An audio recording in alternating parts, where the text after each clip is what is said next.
अस्सलामुअलैकुम, आदाब, नमस्कार। आज मैं आपको बड़कली चौक के बारे में, ये कहाँ पर स्थित है, इसका इतिहास क्या है और क्यों इसका नाम बड़कली चौक पड़ा, इस चौक की मेवात के लोगों के लिए क्या अहमियत है और क्यों इस चौक को मेवात की राजनीतिक राजधानी कहा जाता है और इस चौक के वर्तमान में क्या हालात हैं, ये सब बताऊंगी। कहने को तो महज सिर्फ एक चौक है, लेकिन इस चौक की अहमियत मेवात के लोगों के लिए अपने आप में खास है। न केवल मेवात का बच्चा बल्कि जो लोग मेवात से डायरेक्ट या इनडायरेक्ट रूप से जुड़े हुए हैं, वो लोग इस चौक को बखूबी जानते हैं।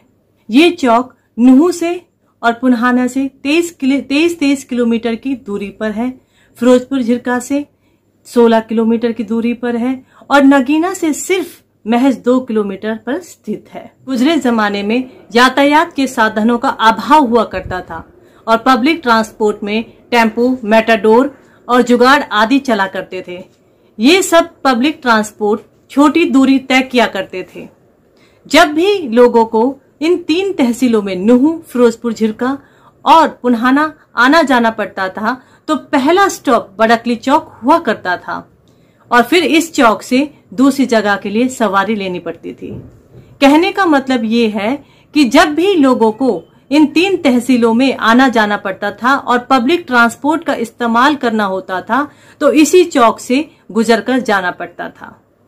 इस चौक का नाम बड़कली चौक कैसे पड़ा? खैर, मैंने तो नहीं देखा, लेकिन बड़े बुजुर्ग बताते हैं कि इस चौक पर एक बड़ा विशाल बड़ का पेड़ हुआ करता था और पहले जमाने में लोग जब पैदल अपने रिश्तेदारियों में आया जाया करते थे या पब्लिक ट्रांसपोर्ट का इंतजार किया करते थे, तो इसी पेड़ के नीचे छाया में बैठा करते थे और इस विशाल बड़ की पेड़ की वजह से इसका नाम बड़कली चौक पड़ा। ये चौक न केवल मेवात की राजनीतिक दृष्टि से अहम है, बल्कि मेवात की भौगोलिक, यातायात, परिवहन, कनेक्टिविटी और सामाजिक दृष्टि से भी अपने आप में बहुत खास है।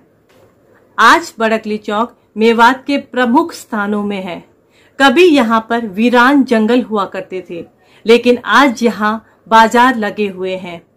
थाना, तहसील, सरकारी अस्पताल, सरकारी दफ्तर, शिक्षण संस्थाएं यहाँ पर आज मौजूद हैं। क्यों इस चौक को मेवात की राजनीतिक राजधानी कहा जाता है?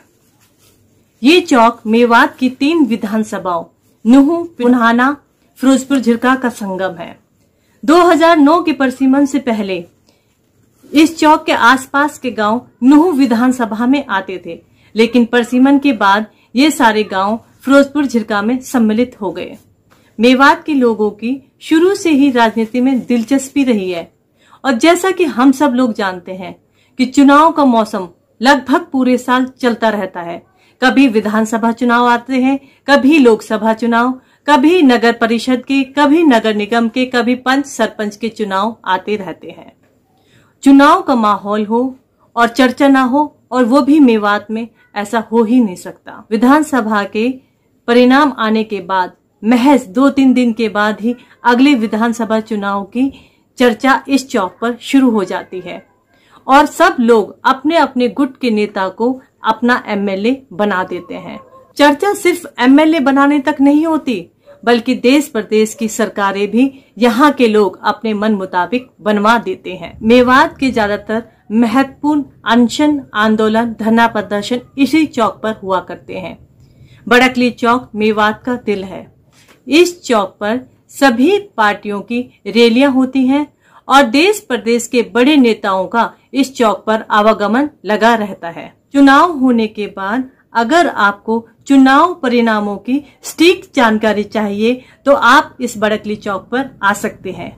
कई बार इस बड़कली चौक ने ऐसी चर्चाओं को जन्म दिया जो बाद में राजनीति में सच साबित हुई। ये चौक अपने आप में बहुत सारे राजनीतिक इतिहास समेटे हुए है।